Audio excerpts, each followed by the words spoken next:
The video you're about to see contains an interview with the journalist Nino Apakidze from Georgia. In the video, we discuss a variety of topics. I would say a bewildering variety of topics. And I would like to clarify one of the terms that keep recurring throughout the interview, and this is transhumanism. We should make a distinction between transhumanism and posthumanism. Transhumanism is about the empowerment and the augmentation of the human species with advanced technologies, enhancing the body and the mind in order to improve the survival chances of the human species on a fast deteriorating planet and possibly throughout the galaxy. This is transhumanism.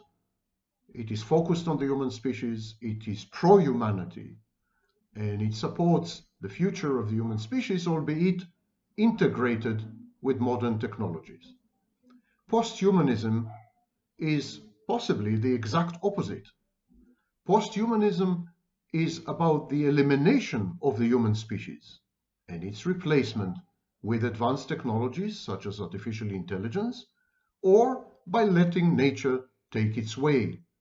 Posthumanism is founded on the assumption of the belief or the ideology that the planet as a whole, and perhaps even the cosmos, would be far better off without a human species, that we, as a species, have failed in our custodianship of nature and have inflicted untold damage on other species, on our environment, and ultimately on ourselves as well. The assumption that the planet or the universe would be much better off should the human species be supplanted and replaced by the next stage in evolution is, of course, a contentious one.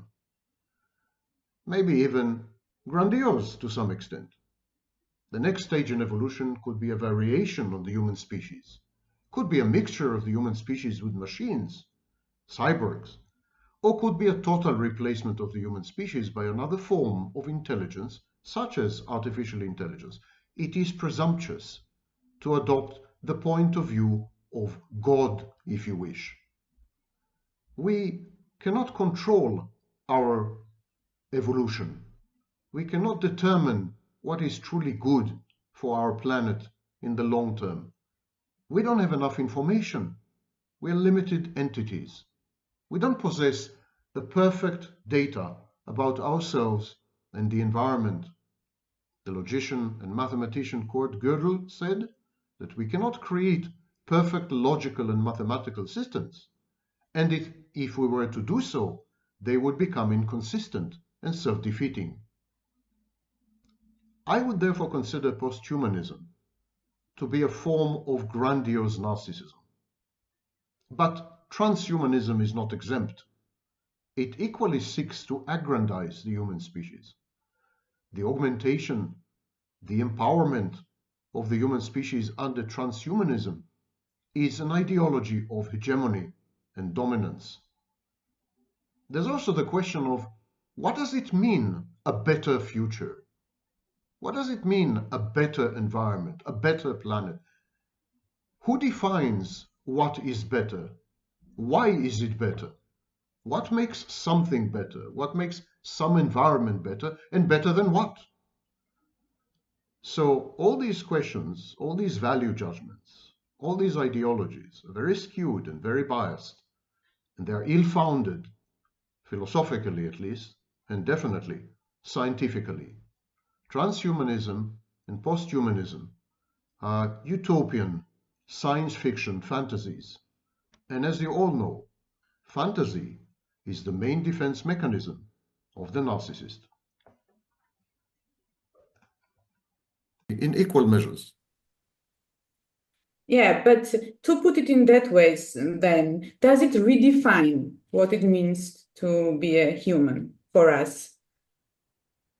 If it becomes like everyday part of our practices, our lifestyles, and our ideology, like, does it modify it at some extent? There is the belief that we are still part of an evolutionary process, that this evolutionary process is no longer fully biological, but also has cultural and social dimensions, and that this evolutionary process would lead inevitably to variants or versions of ourselves, which are different to current versions. And this is where philosophies and ideologies such as transhumanism and similar get it wrong, because evolution is not about making something better. It is about making something better adapted. It's not that the next stage in evolution would be better than the current stage. It would be better adapted to a changing environment, or not better adapted, and then it will go extinct.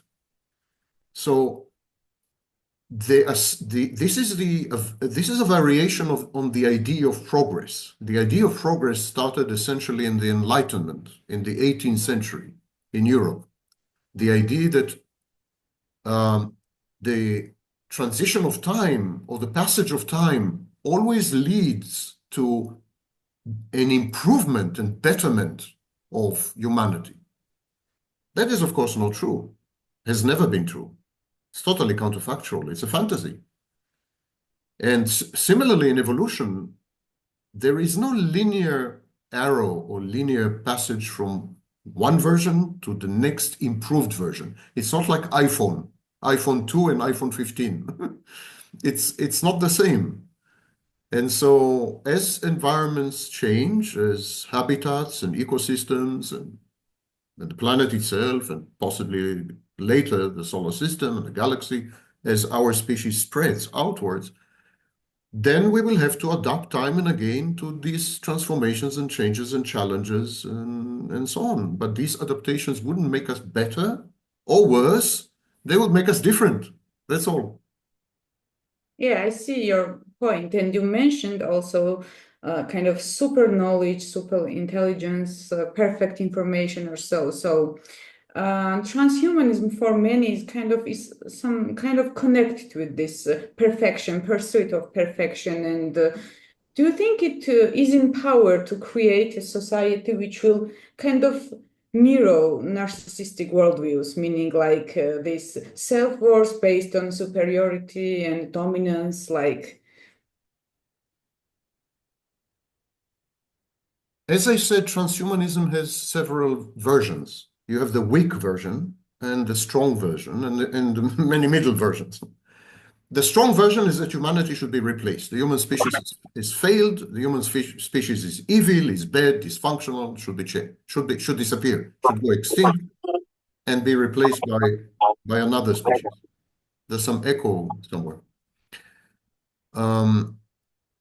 There is a weaker variant of transhumanism, which makes more sense, I think.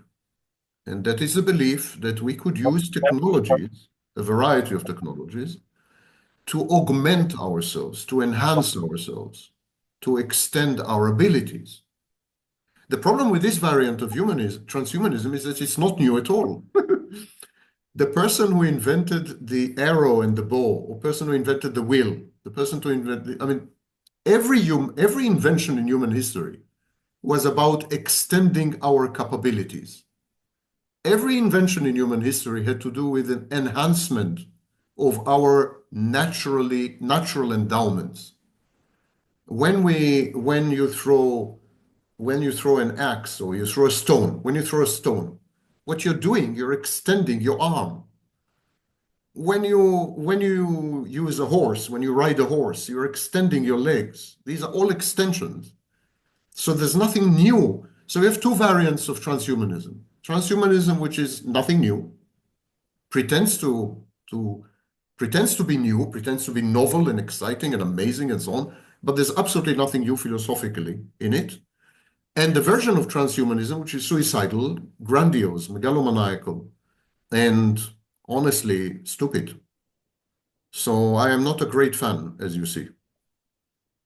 Yes, but for example, with the variant of transhumanism that is somehow familiar for us, it does mean that, yeah, nothing new, but it evolves, right? It changes. Technologies change all the time, yeah. As they change, capabilities, human endowments, natural attributes of being human are extended and augmented and enhanced and amplified. But that has been happening for the last million years, more or less. Yeah, but I mean specifically this technological progress, AIs, which is kind of, I don't know, now that. In the 18th century, someone invented a machine that could weave fabric. So it was an extension and augmentation of human capability to weave fabric. It was called the Hargreaves machine. So today we're inventing machines that are focused more on the mind rather than the body. We are more or less done with our enhancement of the body, more or less, because we are still thinking about starships and going to Mars and so on. These are extensions of the body. But the big emphasis nowadays is on extending the mind rather than extending the body. That may be one of the differences, but I think, for example, inventing the printing press was an extension of the mind equally, or papyrus in ancient Egypt. I see no difference in philosophical principle between artificial intelligence and the invention of the press. They are both revolutions.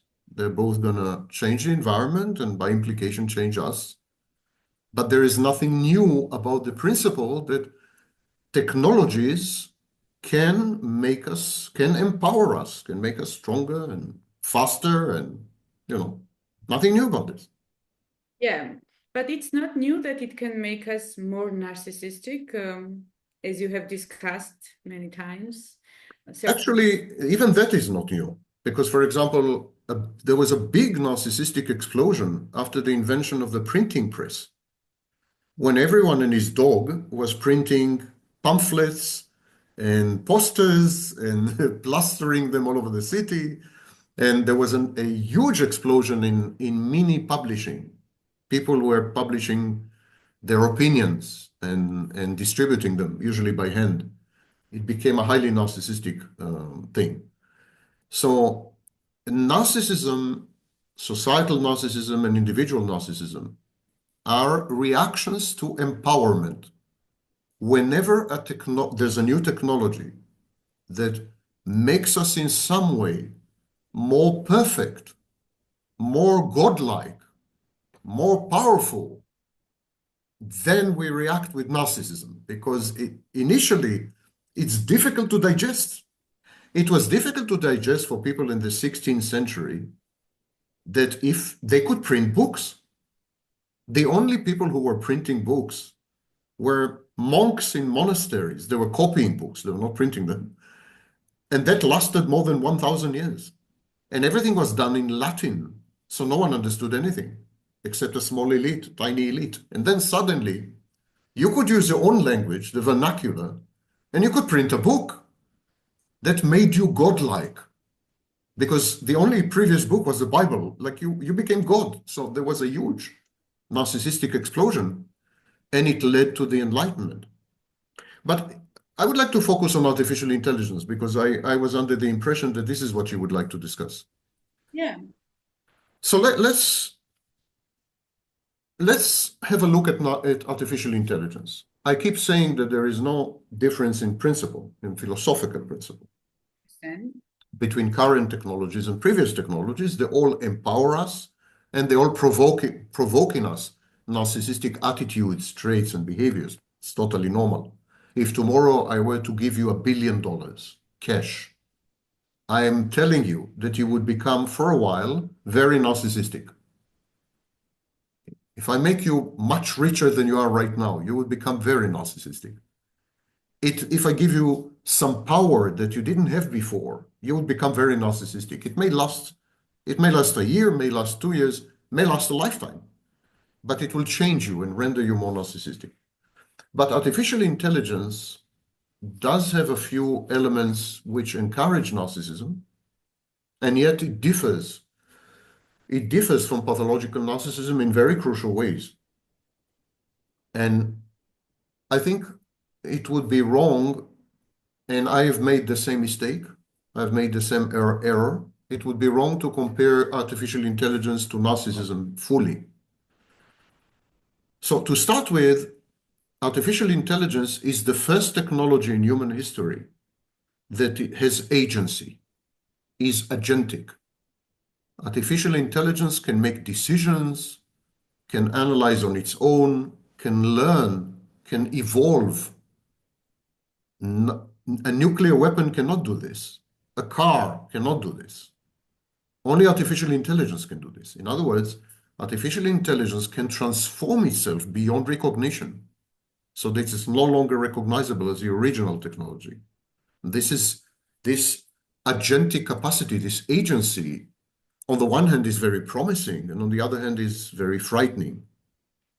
And of course, this makes artificial intelligence very self-confident. Artificial intelligence sounds authoritative, you know? It's like, I know what I'm talking about. Shut up and listen. And this is very narcissistic. The interface with artificial intelligence is highly narcissistic. When you talk to artificial intelligence, you have the distinct feeling that you're talking to a narcissist. The second thing is hallucinations. What I'm discussing right now is a subspecies, a class of artificial intelligence, because there are many types. There are many, many types. I'm talking about the kind of artificial intelligence that is in daily contact with people, like ChatGPT, like DeepSeek, like Perplexity, and so on. So all these engines, Claude, I mean, you name it, they all have hallucinations. Hallucinations is when the artificial intelligence chatbot doesn't have an answer, doesn't have information in the large language model behind it, in the accumulation of texts and visuals and so on, that it's scanned. It doesn't find the answer, then it simply lies, confabulates, invents all kinds of things. I ask, for example, DeepSeek, if I'm homeless, and it says, yes, you're homeless. Very, very, very far from homeless. But it didn't know the answer. It searched all the giant database, and there was not a single bit of information on whether I have a home or not.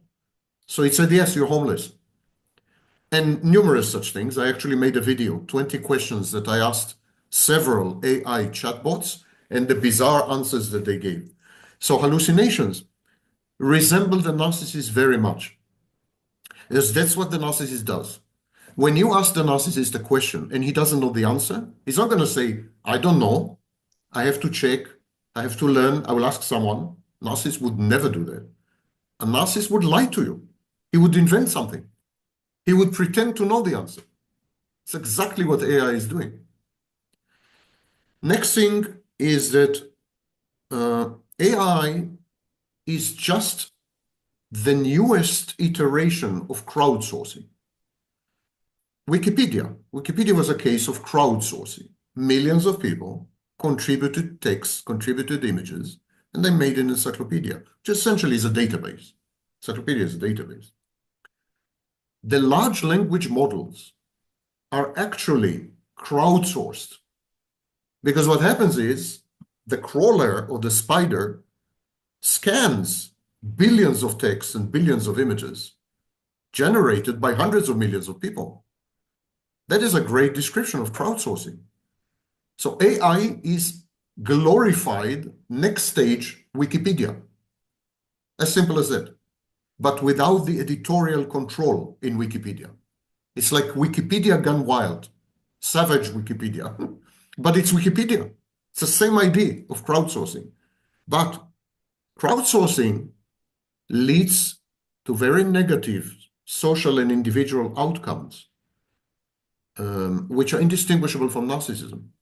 For example, people who use crowdsourcing products, such as Wikipedia and artificial intelligence, they think they know everything.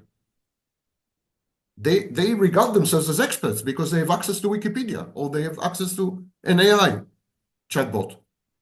So it encourages grandiosity, and I call it malignant egalitarianism. malignant egalitarian. Like we are all equal because we can all access Wikipedia, so we're all equal. I'm a medical doctor, you're not a medical doctor, but we both have access to Wikipedia, so we can argue with each other. Your opinion is as good as mine. Never mind that I'm a medical doctor and you're not, but you have access. So there's a confusion between access and education. And so AI encourages this. It's a form of self-enhancement. And AI, there is something called Dunning-Kruger effect. Dunning-Kruger effect is when stupid people they are so stupid, they can't realize that they're stupid. Like they're too stupid to realize how stupid they are. This is called the Dunning-Kruger effect. And artificial intelligence encourages the Dunning-Kruger effect. I would even say that artificial intelligence is a Dunning-Kruger machine created by stupid people mostly. I mean, the texts, if you take all these texts, billions of texts, 80–90% of them would be wrong, fallacious, full of nonsense, biased, stupid, idiotic texts. And yet, they are the foundation of the AI chatbot. So by extension, the chatbot is racist, misogynistic, stupid, and so on. It is an explosion of Dunning-Kruger. It's a Dunning-Kruger machine. And it leads to confirmation bias because the reaction of the artificial intelligence crucially depends on how you structure the query, what it is that you're asking. So if I'm asking, are black people equal to white people? You will get one answer. But if I ask, is it true that black people have lower IQ than white people? You will get another answer altogether. So there is confirmation bias. You can force the AI to give you the answer that you want, the answer that supports your belief system. And all this is narcissism. Everything I've just described, it's all narcissism. Having said this, I want to point out two elements in artificial intelligence that are the exact opposite of narcissism. The first one is known as self-attention. Self-attention is a principle in the construction, in the design of artificial intelligence. It means that when an artificial intelligence chatbot is confronted with a query, the artificial intelligence chatbot inspects itself. It goes inward. It analyzes itself. It analyzes its previous answers. It is self-aware. It's exactly introspection. And this is in the design. It's called self-attention. So if I ask something, the chatbot will go to the LLM, to the large language model with all this huge database of information, but it would also have a look at how it reacted the previous times. It would inspect itself. It would analyze its own behavior. It would say, I got it wrong last time. I shouldn't do it again. Or I've learned something new. My previous answers were wrong. It's already very self-aware. Narcissists don't have this. Narcissists do not have introspection and self-attention, unlike artificial intelligence. And the second thing is what is known as transformers, the principle of transformation in artificial intelligence. It's creating a context. When you ask something, when you go to an artificial intelligence chatbot and you ask something, what the chatbot does, it creates a map, a huge cloud of all the related concepts and all the previous answers and everything, and it creates this giant map, internal, you don't see it. It's not transparent. Giant contextual map. Based on that, it gives you an answer. So it is very context aware, and this is done via something called transformers. Narcissists don't have this. Narcissists do not introspect. They never admit to a mistake. They never analyze their personal history because they have memory gaps and they have problems with episodic memory. They never ever modify themselves or change themselves. They're rigid. I mean, within a given set of circumstances, they're the same all the time. Circumstances change, they can change, but within a given environment, they're rigid. And finally, the narcissist doesn't have a context because narcissists are not aware of external reality. They are fully immersed in their own fantasy. They replace the external world with a set of internal objects within their minds. So they interact only internally. They're a little psychotic, I mean, like psychotics. So in this sense, artificial intelligence is actually less narcissistic than we think. Artificial intelligence is a form of emergentism. It emerges. You have like this huge sea of information, and then it emerges from this sea of information by self-reflecting, by analyzing context. And this is something narcissists never do. So there's still hope with artificial intelligence because as artificial intelligence gathers experience, the contextualization and the self-analysis would make it more and more and more amenable to, let's say, criticism or challenges or more human, make it more human, and it would be able to fully imitate empathy, in my view. It's a question of time. Now, there's, of course, this famous philosophical question. If you can't tell the difference between the empathy of an artificial intelligence robot and a human being, who is to say they don't really possess empathy? Where's the test? That is the famous Turing test or Turing question. How can you tell I'm not a robot with artificial intelligence? You can't really. You can't. If I imitate a human being sufficiently well, and I become indistinguishable from a human being, who is to say that I'm not a human being? Which is what Turing said. And there is an answer to that, by the way, if you're interested. There was a Japanese roboticist in 1970. His name was Masahiro Mori. Masahiro Mori said, in the future, we will have robots with artificial intelligence, and there will be no way to tell if they're human or not. They will be androids, and they will look exactly like human, talk like humans, have empathy, emotions, everything, and write poetry, and you will not be able to tell if they're human or not. But pardon me, he also mentioned, as I remember, that people still have this feeling of uneasiness or Yes, uncanny valley, yes. Encounter with robots, and yes, also can say it about narcissists, right? Yes. So this is what Masahiro Mori said, that the only way to tell the difference at that point in time would be our gut feeling, our intuitive reaction. We would feel highly uncomfortable. And he called it the uncanny valley reaction. Yeah, that's what I was referring. But when you're talking about the empathy and artificial intelligence, do you mean only cognitive empathy or in other kinds of empathy? No, they will be able to imitate empathy to the fullest, including emotional empathy and so on. I have no doubt about this because they are built, artificial intelligence is built on self-reflection, self-reference, self-awareness, and context. These are the critical features of affective empathy, of emotional empathy.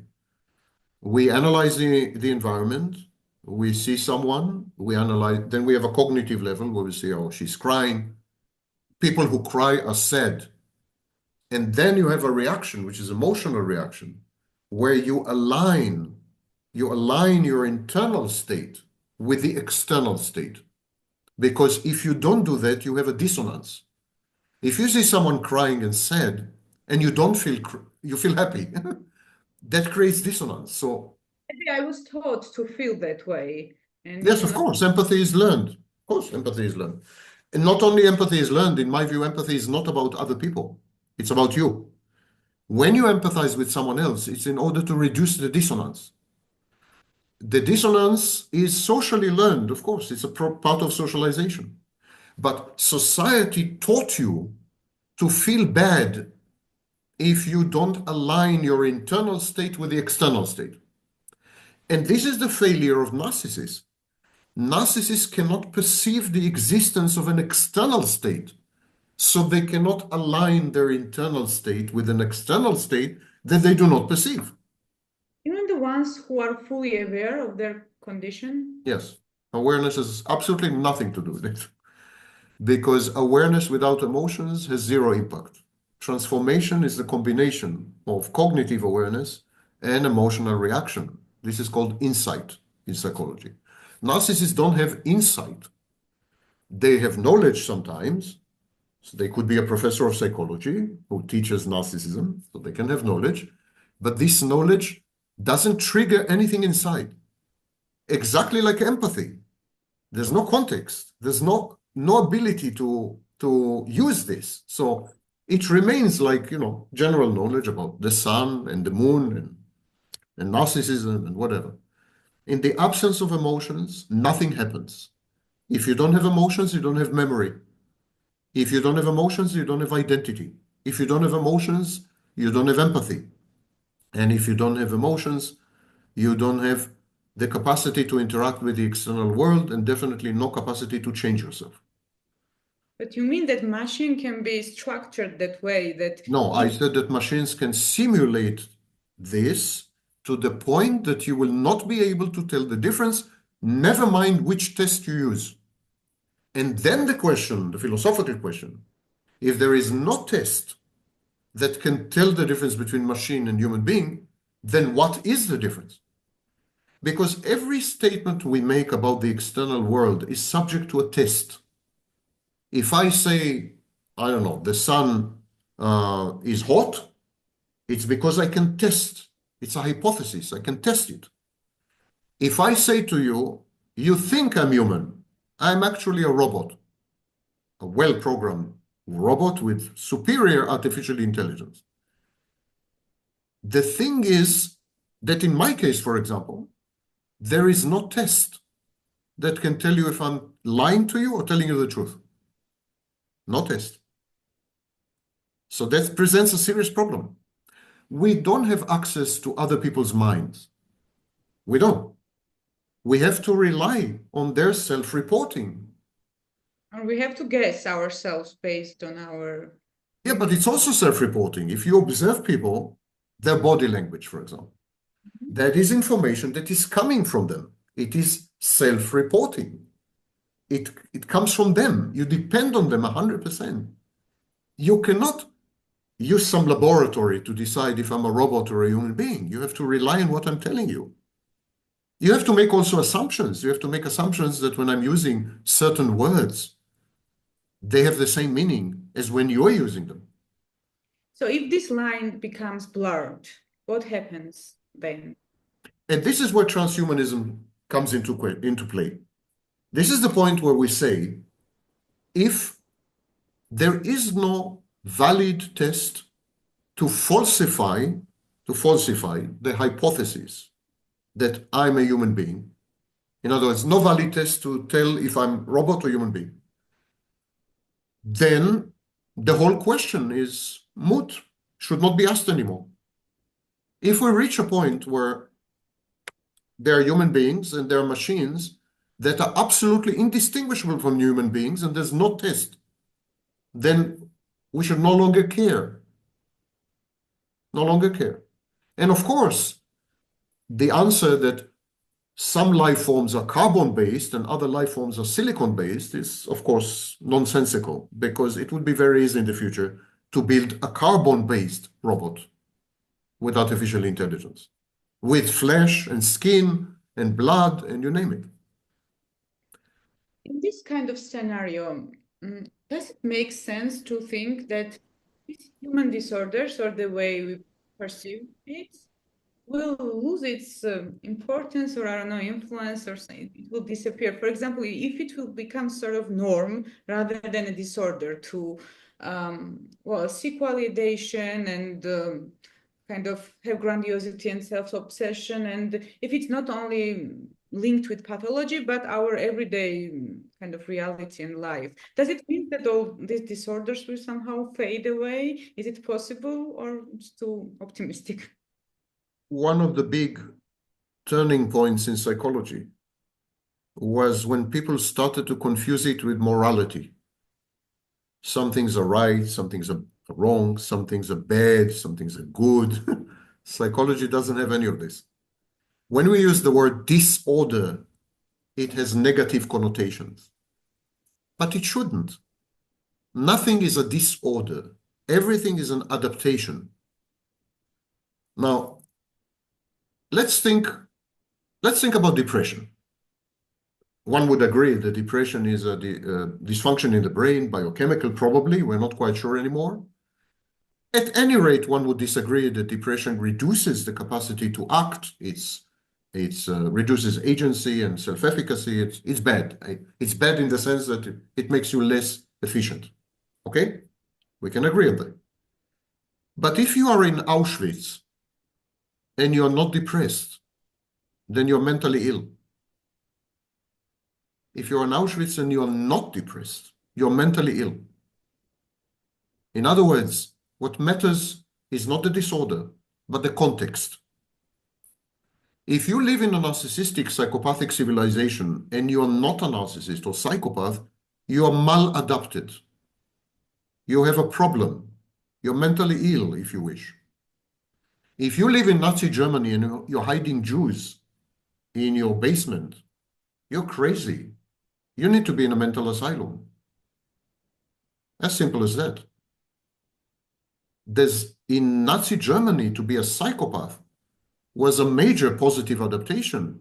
You ended up with a lot of money, a lot of power, beautiful girls. It was nice to be an officer in the SS. So we should get rid of all this morality play. Good versus evil, and psychology is on the side of good against evil. Psychology is on no one's side. Psychology describes adaptations. Now, of course, there are situations where the adaptation is maladaptation. So, for example, psychosis, schizophrenia. Schizophrenia in modern society is a maladaptation. But schizophrenia was a positive adaptation, an advantage, during the time of Jesus Christ, who was probably psychotic, probably suffered from schizophrenia. So, people with schizophrenia 2,000 years ago, 3,000 years ago, they were messengers of God. They were prophets. They were famous. They were celebrities. They were influencers.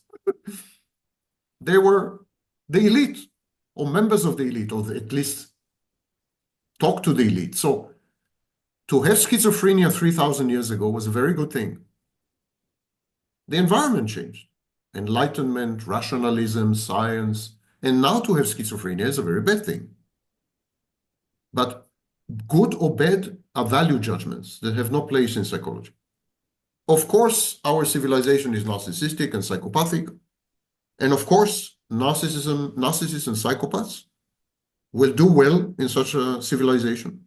They will rise to the top. They will become rich and famous, and so on and so forth. And many more people would like to imitate them and emulate them, become narcissists and psychopaths as well. And this is happening. This is not a speculation. It's happening. Yeah.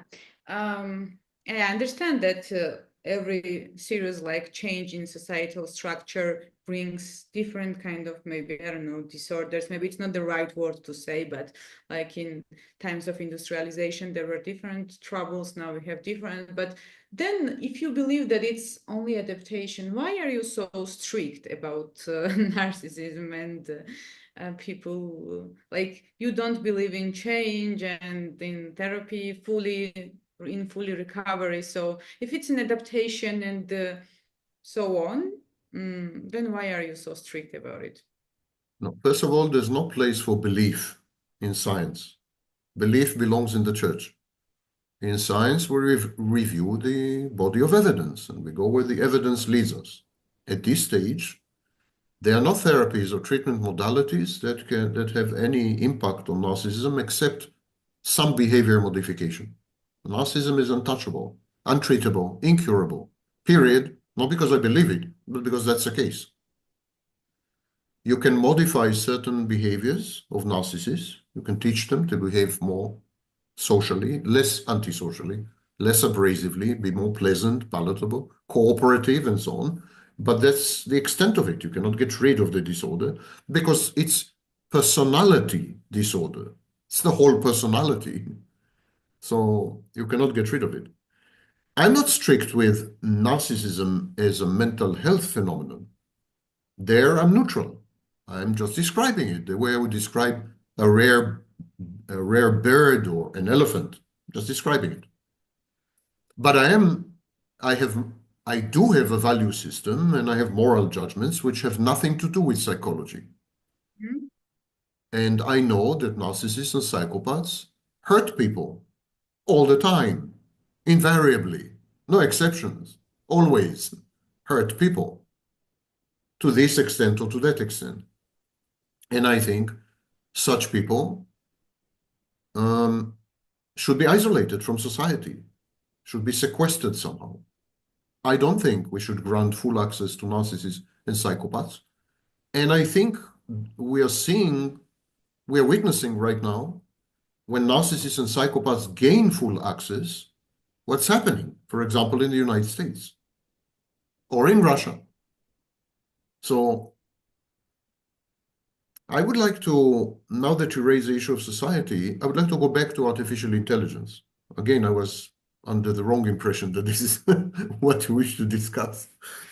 But I would like to go there because I think I have a few things to say about artificial intelligence that are not said often enough, or maybe. Yeah, I would love to hear. The first thing is artificial intelligence is authoritarian. And I'll explain what I mean. When you go to Google search, you get many options. You get multiple options, and you make up your mind, your mind. When you go to artificial intelligence, you get only one answer. There are no other options. There are no multiple options. When you go to Google search and you search Sam Vaknin, you get 400,000-500,000 results, and you can make up your mind about this guy, negative or positive, usually negative. But when you go to artificial intelligence and you ask who is Sam Vaknin, you get a single answer. End of story. You can't compare to anything, you can't do your research, that's it. Take it or leave it. So it's a highly authoritarian structure. I don't think it's an accident that authoritarianism and artificial intelligence emerged at the same time. As I don't think it's an accident that social media and narcissism emerged at the same time. I think technologies reflect social trends. They don't create them. They reflect them. People nowadays are so confused, state of uncertainty, terrified, panicked. They want strong men and they want single answers. They don't want the responsibility to make up their minds. They want someone else to decide for them. Could be a dictator or could be artificial intelligence. So that's the first thing. Second thing, artificial intelligence, as I said, is crowdsourced.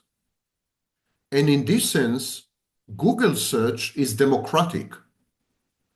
It's democratic because Google ranking reflects how many people, reflects actions of the population at large. It's a little like elections. When you go to Google search, each result has been subjected to an election process, polling process.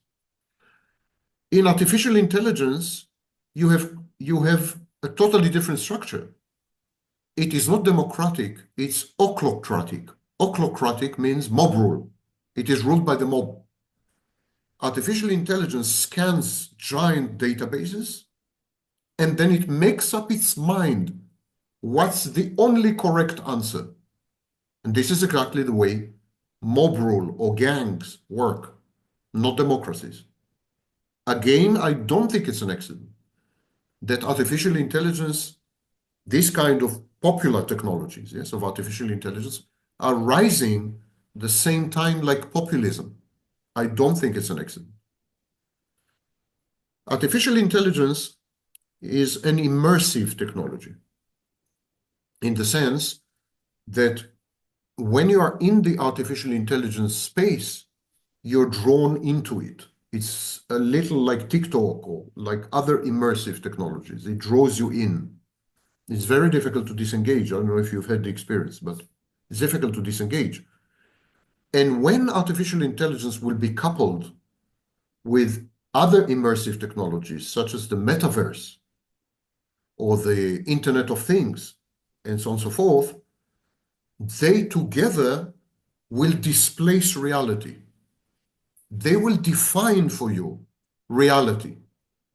What I'm always saying is that until now, we had competition for attention. We had corporate competition for attention. We were monetizing eyeballs and so on. From now on, we will have corporate competition for reality. Who will own reality? Like if you have a metaverse with artificial intelligence and you're a subscriber, you will spend most of your life in the metaverse because you will be able to work in the metaverse, you'll be able to have sex in the metaverse, you'll have a boyfriend in the metaverse, everything will be in the metaverse. That will be your reality. So there is a monopolization or division of reality between high-tech behemoths, high-tech giants, you know. And this is very terrifying.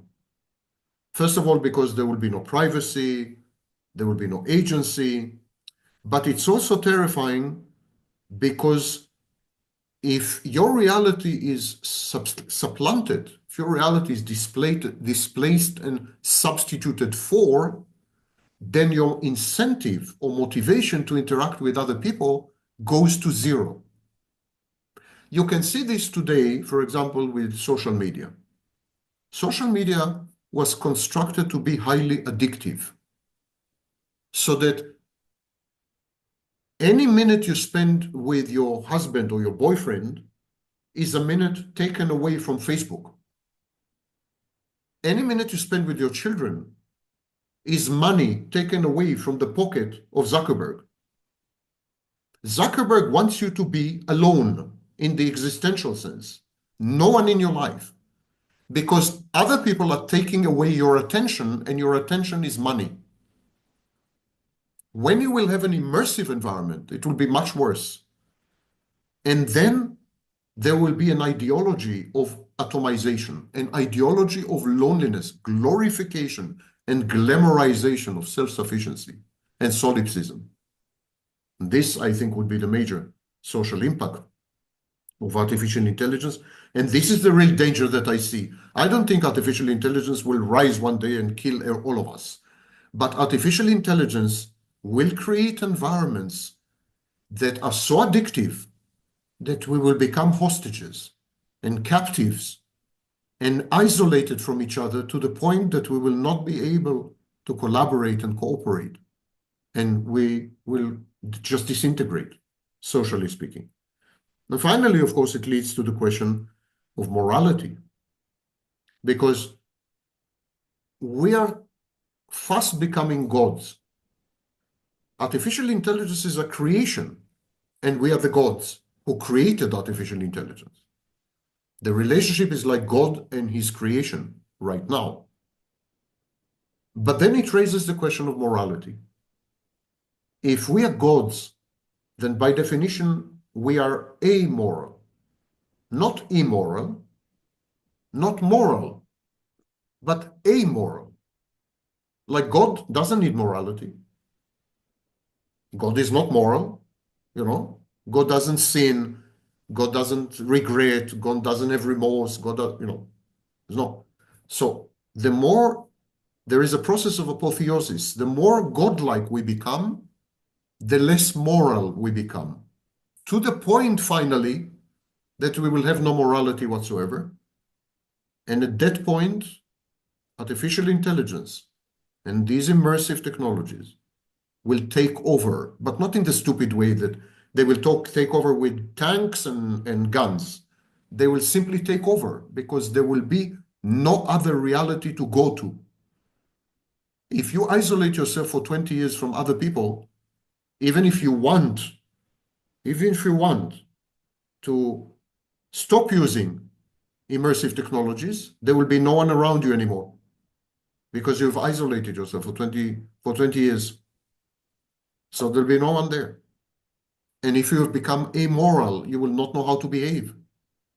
Everything will collapse. Social scripts, sexual scripts, habits, norms. We are transitioning to what Emil Durkheim called anomic society. And here, artificial intelligence plays a major part, like major part.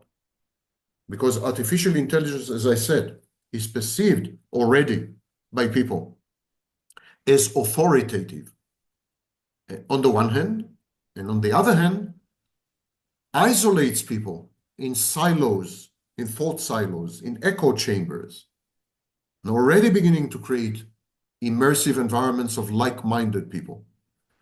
And so it's really, really bad because I think what I'm trying to say, not very efficiently, is that artificial intelligence is a challenge to the very concept of society.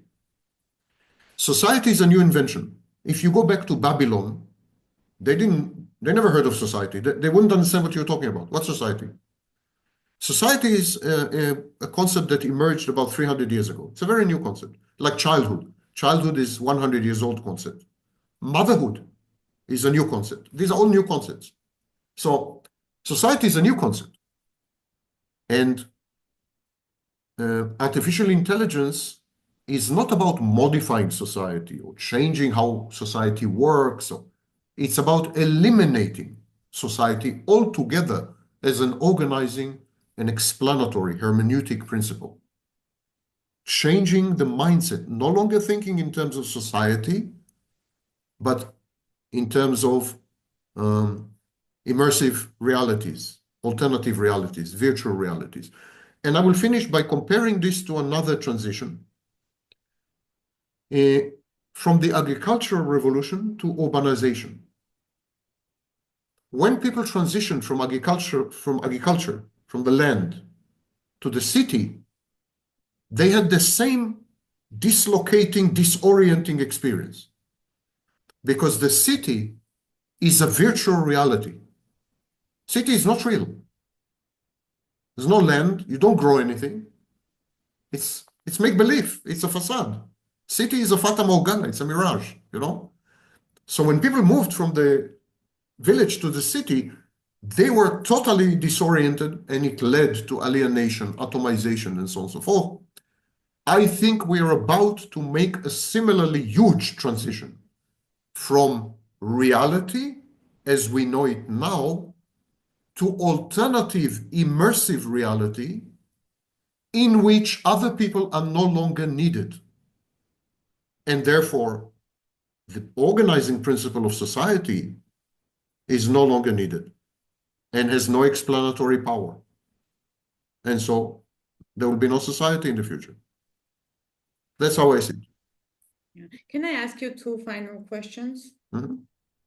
So if this hyper-individualization, as you described, leads to loneliness as we see it now and as we observe now, what are, do you think, the natural remedies that we can count on in this transitional time? Because we are still not yet there and we are not, so we're stuck in between. So what could be something that could help us like naturally without forcing it, you know? Every technology creates forces that are essentially reactionary in the sense that they are reactive. Every technology creates reactionary forces which oppose the technology and want to destroy the technology.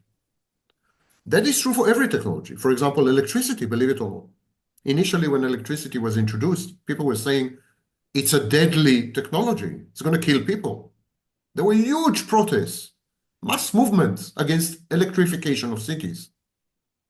Same with the telegraph. Same with the printing press. So there will be a backlash. There will be reactionary forces fighting off social media, smartphones, artificial intelligence, immersive technologies, and so on and so forth. But they will fail, as all Luddite movements have failed. They will fail, and this technology will take over. However, like in the movies, The Matrix, the franchise, The Matrix, there will be enclaves and islands. And if you really, really don't feel comfortable in the future, then you would always be able to find the past, like-minded people who gather around and they maintain the past. They keep copies of books. They don't use smartphones and social media. They are off the grid. They don't even have electricity, Amish, I don't know. So there will always be enclaves of the past. But the truth is that the overwhelming vast majority of people rather like the future. And they rather like the future because people hate people. And this is the dirty secret. This is the elephant in the room that no one will ever tell you. No psychologist, no sociologist, no anthropologist, definitely no politician. None of them will tell you this. It's not true that human beings are what Aristotle called zoon politikon, social animal. People are not social animals. The idea of social animal was created because we came up with the idea of society, with this hyper construct of society. But the truth is that people are not social animals at all. People would rather be alone. That's the natural state of people, of human beings. Or maximum a family, 10 people. Hunter-gatherers, Hunter-gatherers were groups, small groups. The biggest hunter-gatherer group ever discovered was 150 people. Usually it were 4 or 5 people. And this is the natural state of human beings. But even the hunter-gatherers, they were together in groups of 5 and 10 because they had no choice. I believe that if they had a technological choice, they would be alone. I actually believe that aloneness is the natural state of human beings. And what we are seeing is technology is catering to this need to be alone, deep-seated need, enormous happiness and satisfaction when you're alone. So you could say, why many lonely people are not happy? Because they are told they should not be happy. Society tells them should not be happy. It's an abnormal state. But increasingly more and more people are happy being alone. For example, 42% of adults in the United States choose to be alone on a permanent basis, according to Pew Center, 2019. That's 42%. And these are the brave 42%, the 42% that don't give in to social pressure, peer pressure, and socialization. Because the natural state is being alone. And I think technologies are taking us there and allowing us to be alone and yet self-sufficient. So there's no damage, no cost to being alone. That's my view. Yeah, very interesting. So you don't agree with this core idea that we learn each other, like we learn about each other, about ourselves in communication with other people, and that's how we develop ourselves. And no, I fully agree. Actually, I'm one of the main proponents of this. I keep saying that the whole idea of self is just an idealization. It's probably wrong. What we call self is the accumulation of interactions with other people, the experience we've had with other people, interpersonal relationships. That's not Samvaknin. That is object relations theory. That is Jacques Lacan. This is nothing new. I firmly believe that we have self states, not a unitary self, but self states, reactive states that are shaped and triggered by the presence of other people and interactions with them. And that in the absence of other people, if we take a baby, newborn baby, and we isolate that baby cruelly, completely from other people forever, the baby will develop some capacities and even self-consciousness, but the baby will never develop a self. Self-consciousness is not the same as a self. I read articles recently that they discovered that the baby has a self in the womb before the baby is born. And that's, of course, a confusion between self-awareness or self-consciousness and a self. A self is a social construct, relational construct, 100%. So, yes, and that's precisely why I think that we are heading towards a world where people will not have a self, will not have a functioning ego, or in other words, will be narcissists. Narcissism, pathological narcissism, is a disruption in the formation of the self. It's the best definition of narcissism there is, by the way. It's a disruption in the formation of the self. When the child, for a variety of reasons, fails to constellate and integrate and put together a functioning self, well, that will be the state of all human beings in the future.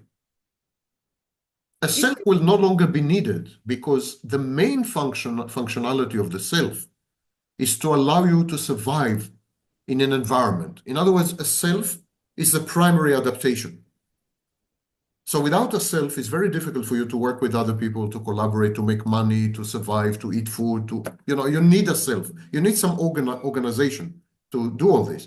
But if you are alone in your room with your 2 cats and Netflix, and you're making money on the metaverse, and all your questions are answered by artificial intelligence, and you never see a single human face for years, why would you need a self? What for?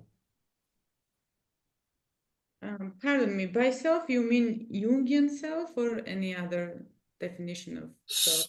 The modern perception of the self is that it is a set of strategic adaptations. The perception that started with Philip Bromberg and later. We no longer use the conceptions of Jung and Freud.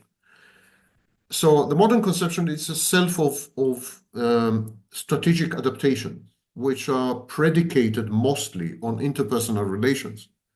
Now, today there are modern schools, and they say that it's not only interpersonal relationships, but also genetic components, brain development, and so on. And I believe it's true. I believe we have, genetic element, hereditary element, brain element, and so on and so forth. But definitely there's no self in the modern sense without human interactions. And even Freud and Jung implied as much, although Jung suggested that introversion is actually crucial to the development of the self. He said that introversion and narcissism were crucial phases in the development of the self. But leave that aside. As we see the self today, it is definitely relational. We have a network view of the self. It's like a network and so on.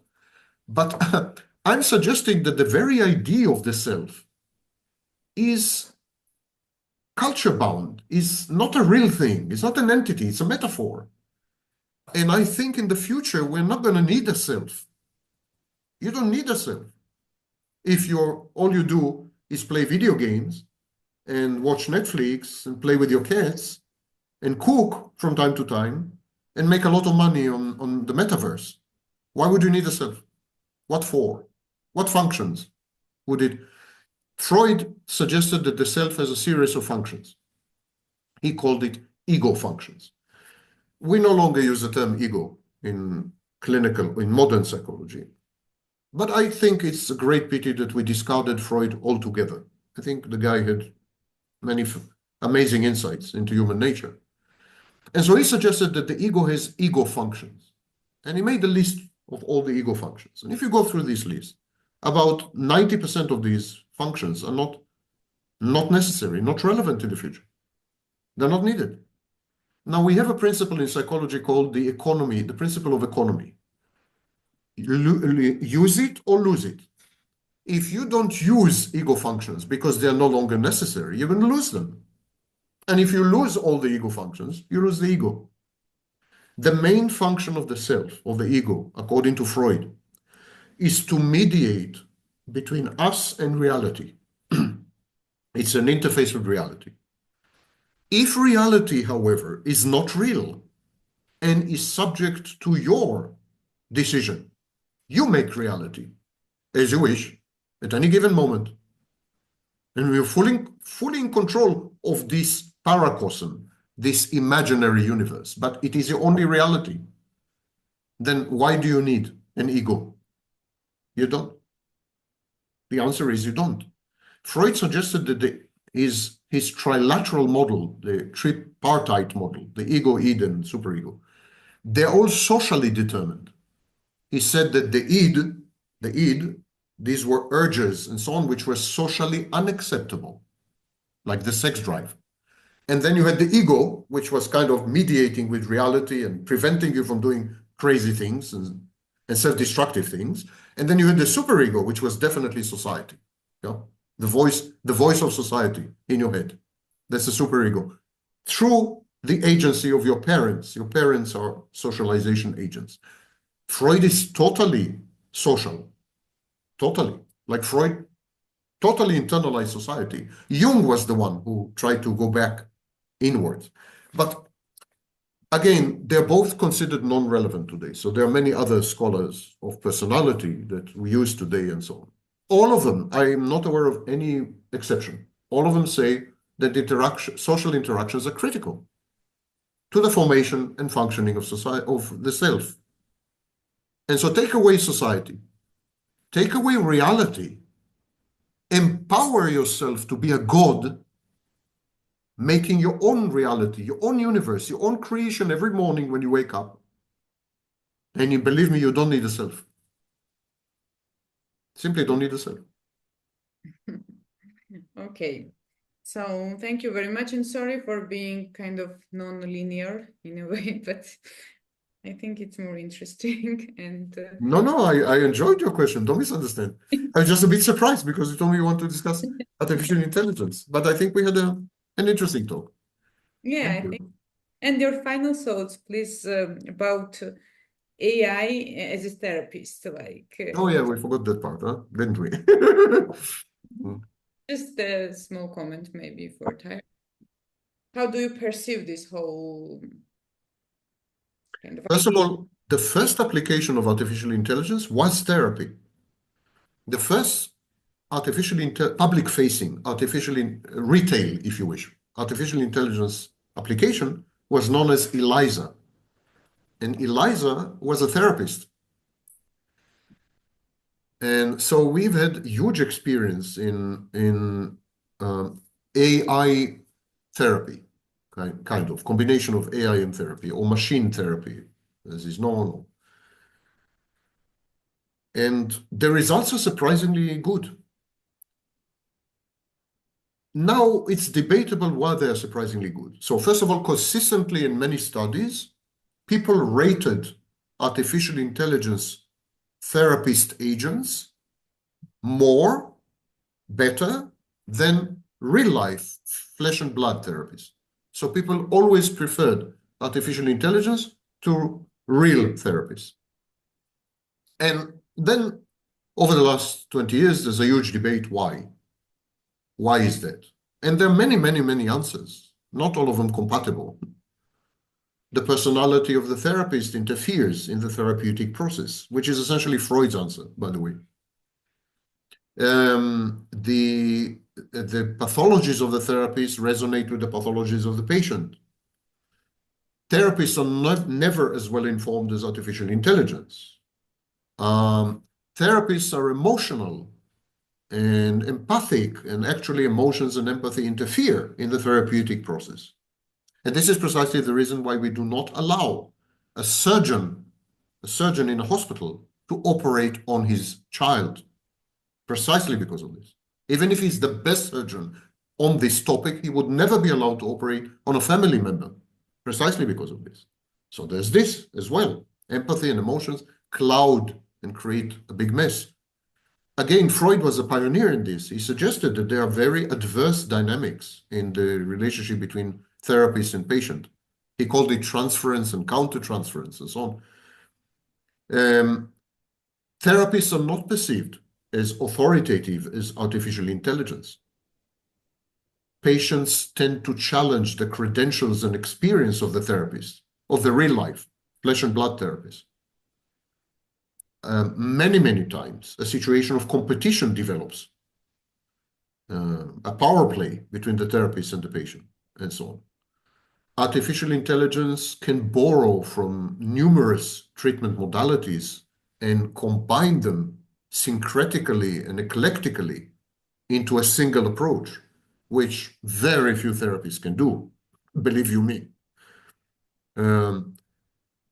So all in all, I would say that yes, artificial intelligence has built-in advantages over flesh and blood therapies. Exactly what I told you in my previous answer. There is the assumption that being with other people is a positive thing, and I think it's against human nature. I think socializing with people, spending time with people, sharing with people is against human nature. There could be short-term collaborations, but that's it. And even short-term collaborations take a heavy toll emotionally and psychologically. You need a lot of energy and a lot of mental resources to spend time with another person, even if you're just collaborating professionally. You know? So I think this is just another proof of what I'm saying, that artificial intelligence, which is devoid of empathy, devoid of emotions, is much more successful at therapy than human beings, is because we are not built to be with human beings.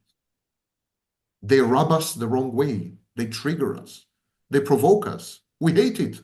We hate every minute of it. We have been told that we should like it, and the power of society is enormous. And so some of us convince ourselves that love is great and being in a couple is the ultimate experience and companionship is wonderful and so on, of course. But I think these are social edicts. I think this is social indoctrination and brainwashing. And that is another proof of it. Interesting. So you gave us many things to reflect on. Thank you very much for Thank you. Thank you for your time. I enjoyed talking to you.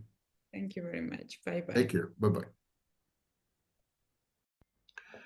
The interview you're about to watch with a journalist from Georgia. Yes, Georgia, the country, not the state in the United States. This interview deals with certain types of artificial intelligence, the kind of artificial intelligence we come across when we use chatbots, such as ChatGPT, DeepSeek, Perplexity, and others, Claude and others. This is not the first time I deal with the implications of artificial intelligence, this old new technology, because artificial intelligence is almost 100 years old. It's not the first time I deal with its implications and how it might change who we are, the way we live, the way we interact, and society at large. Most recently, I have given an interview to Valentina Poletti from Italy, which I strongly recommend that you watch. I think, it contains many insights which are unusual, or at least I haven't come across them any other place. So this interview with this Georgian journalist is more focused on practicalities and pragmatics, less about the philosophy of artificial intelligence and more about what it's going to do to us. I would like to summarize or emphasize a few points. Number one, artificial intelligence is the first technology ever to have its own will in a way. It's agentic. It's not merely reactive, but it is self-evolving, self-assembling, self-improving, and shortly, self-aware, and possibly self-conscious. There is a self, in other words. Artificial intelligence is a selfhood, personhood-based technology for the first time in human history. We deal initially with the question of artificial intelligence in therapy.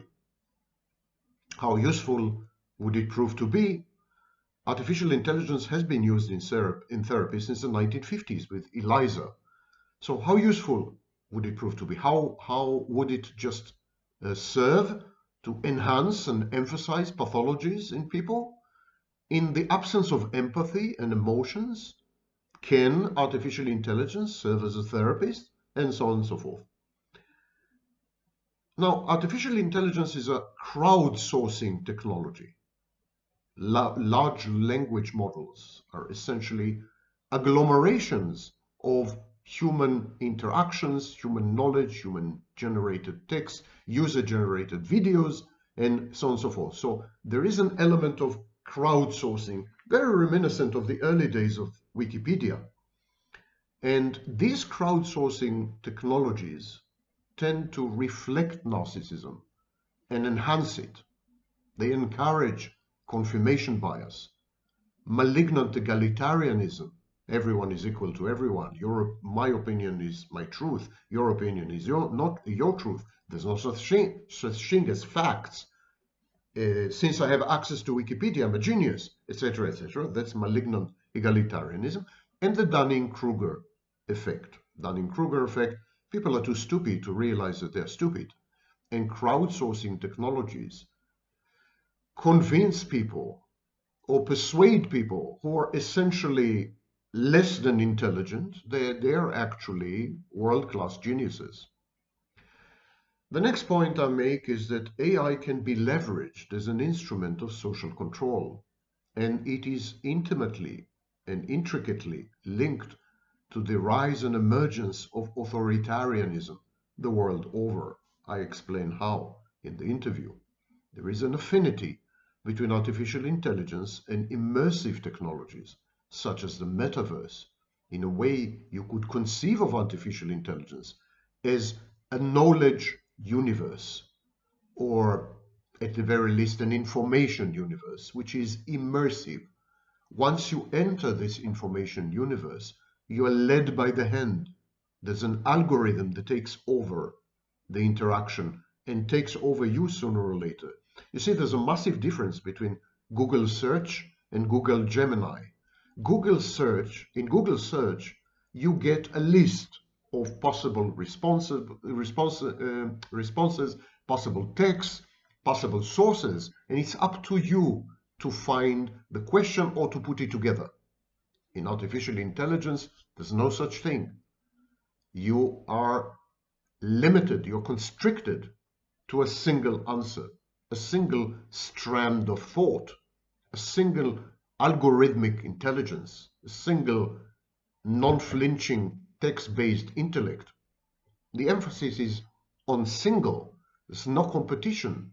There are no alternatives. So it's very authoritarian and it's very immersive.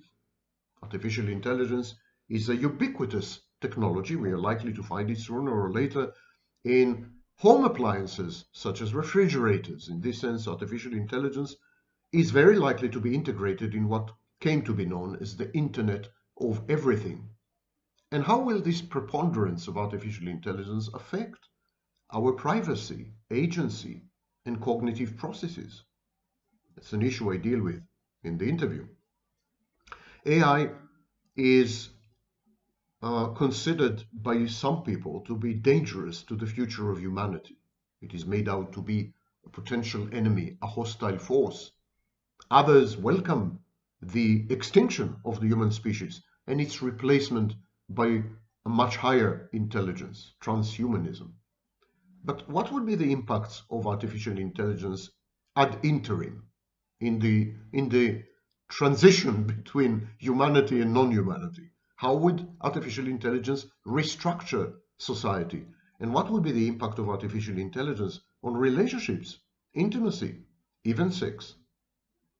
If I've titillated you enough, go ahead and watch the interview.